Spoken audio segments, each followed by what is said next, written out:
Hello everyone and welcome back to another Raiders video. In this video, I'll be giving my recap for day one of the Raiders in free agency. Crazy day, so let's get into it.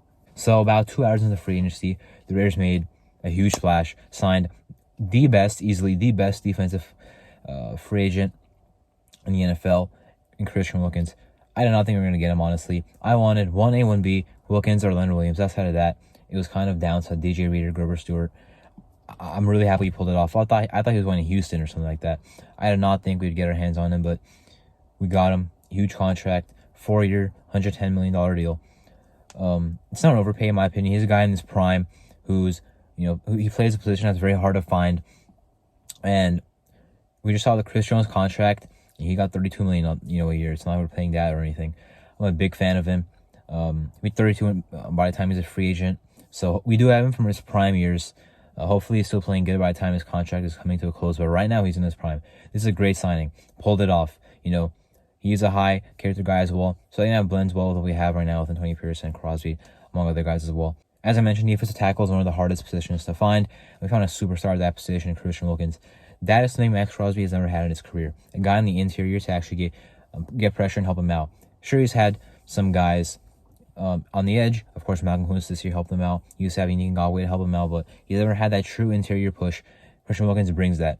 He's a guy that has been a great run defender and has developed his pass rushing last year at 9.5 sacks. As a guy that's, mostly known for his run defense as well. An area where we actually need to improve as well, because our defense was pretty solid, but one of our weaknesses was run defense. I'm excited to see it improve. But Christian Wilkins, huge splash, probably the biggest splash we're going to make all offseason in terms of free agency. Huge contract. I think it's worth it. Really excited to have him on the team. Now, we also signed Gardner Minshew II. I like the signing. I'm going to explain why. I know some people are very up and down on it, mostly down on it, but I like it. It's 2 years, $25 million, with $15 million of it guaranteed. Now, Jimmy G is still under contract, but I don't anticipate that will last for much longer. We'll free up some more money. I think we'll probably designate him as a post-June 1st cut. But anyway, Minshew comes in. As of right now, I'd say Minshew and O'Connell are the only quarterbacks on our roster, because again, Garoppolo, not expecting him to be here for much longer. They're pretty much equal in terms of talent right now, I would say. Minshew's played, for 5 years, 3 different teams. O'Connell's played, 10, 11 career games. But right now, if I had to pick who's better, it'd be tough. But the point, that's not the point in signing him. Now, here's the thing. A lot of us want us to draft quarterback in the draft, and I want us to do that too. And here's the thing. You can still do that with Minshew, number one. And number two, you have to sign a veteran quarterback. And by the way, I should have mentioned earlier, I wanted Gardner Minshew last year as a bridge quarterback. Last year, I wanted him instead of Jimmy G as a bridge quarterback. Here we are 1 year later signing him. He would have been better than Jimmy G, that's for sure. But anyway, even though we want to draft a quarterback, this not only can go into the draft with only Aiden O'Connell as a quarterback. We have to get someone in free agency, because what happens if you strike out in the draft? Then you only have Aiden O'Connell, you know what I mean? And maybe a guy you're forced to take in the 4th or 5th round and just hope that they can develop pretty quickly in their career. So you have to have a veteran quarterback that can play if needed. That's exactly what we can do. He started games for 3 different teams. The Jaguars came in for Nick Foles when he got injured in 2019. 2022 played a little bit with the Eagles when Jalen Hurts got injured, I believe. And last year, of course, Anthony Richardson got injured. So here's the thing. It's not like you can't draft a quarterback. I mean, the Colts signed him and drafted Anthony Richardson 4th overall. So it's not a guy where it's guaranteed to start. It's not a guy where it's guaranteed to even be the quarterback too. If we do select the quarterback, and depending on who it is, Minshew may be the QB3 if O'Connell actually beats him out.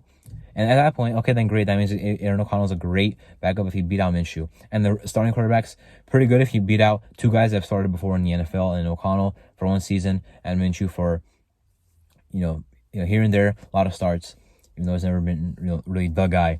I guess outside of 1 year in Jacksonville, but that was the year before they got Trevor Lawrence. My point is, I like the signing. You need to have a guy in the building that can play if needed. That's exactly what we have. And we can still draft a guy. There are some Justin Fields rumors. I don't want him. I'm still sticking with the same thing. Why would we get both him and Luke Getsy if they didn't work together? We got to hope that we got the one that was not the problem. That's what I got to say about Justin Fields. Now for the guys that we did not re-sign. First of all, Blon Nichols went to the Cardinals.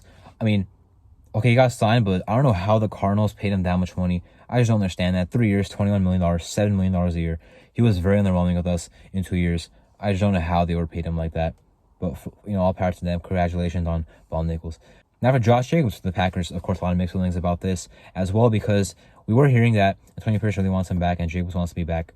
But let's be real, after that Vikings game where he got injured, I felt, and I think a lot of people felt, like that was his last game with the Raiders. It seemed like his time was going to be up. Didn't make sense to bring him back after he fell off this year. And seeing his contract, yeah, it makes sense. I'm not paying Josh Jacobs what they paid him. We love him, obviously, unanimously. You know, he has a Raider tattoo, all that type of stuff. Played for 5 years with us. Great, but did not make sense for us. It's a very replaceable position. So Zamir White can cook this year. Now, I don't want him to be the only guy. I want to either draft a guy mid-rounds. It's a very good running back draft class. Draft a guy or sign a guy that's kind of cheaper. But I want a speedy guy because Zamir White is kind of a power guy. I want a faster guy, you know, like a Trey Benson if you want to take one in the second round, maybe the third round if he's available. This draft class is so good at running back. You can get a solid starter later in the draft. Not only because the draft class is good at running back, because if you have a good offensive line, it's not that hard to play running back. So that's why I think we need to stack the offensive line more than go out there and get a running back. Andre James is back. We'll get into Raymond Illuminor here in a second. But I'm fine with letting him walk. Congratulations to him. They cut Aaron Jones as well, so you know hopefully he feasts out there in Green Bay. And finally, the Raiders have let Jermaine Illuminor walk in free agency to the Giants, 2-year deal worth $14 million. Kind of heard about this being in a possibility. You know, they have Carmen Bricillo now. And, you know, at right tackle, they've had Evan Neal, but as a first-round pick, but he has not been playing well recently. So maybe Illuminor comes in, maybe starts, maybe pushes them. Not sure what they want to do, but Illuminor was a solid player for us. I think they'll do the same thing for the Giants with Carmen Bricillo. And, you know, we're losing a right tackle here that can start for us. It was a solid player. So now, we do have Thayer Milford at right tackle. He has provided some spot starts for us, but I'm not going to go to next season saying Thayer Milford is the guy, or even the draft saying he's the guy. I want to get a guy in the draft that can play right tackle. The free agency tackle market is not that good right now, and I would hope we draft a guy there, but right tackle, right guard are both needs. I would still not mind bringing back Van Noren as a depth piece, and hopefully finding someone in the draft. Again, very good offensive line draft. And lastly, I will talk about Andre James because we extended him yesterday, as I'm making this video, to a 3-year deal with $24 million. This deal, I'm also higher on than most people, kind of same with Minshew. Like, he's a solid starter. Center is a hard position to find. And we got our guy. We retained our guy. So I'm fine with this. Good contract. Still in his prime. He'll be about 29, almost 30 years old when his contract is up.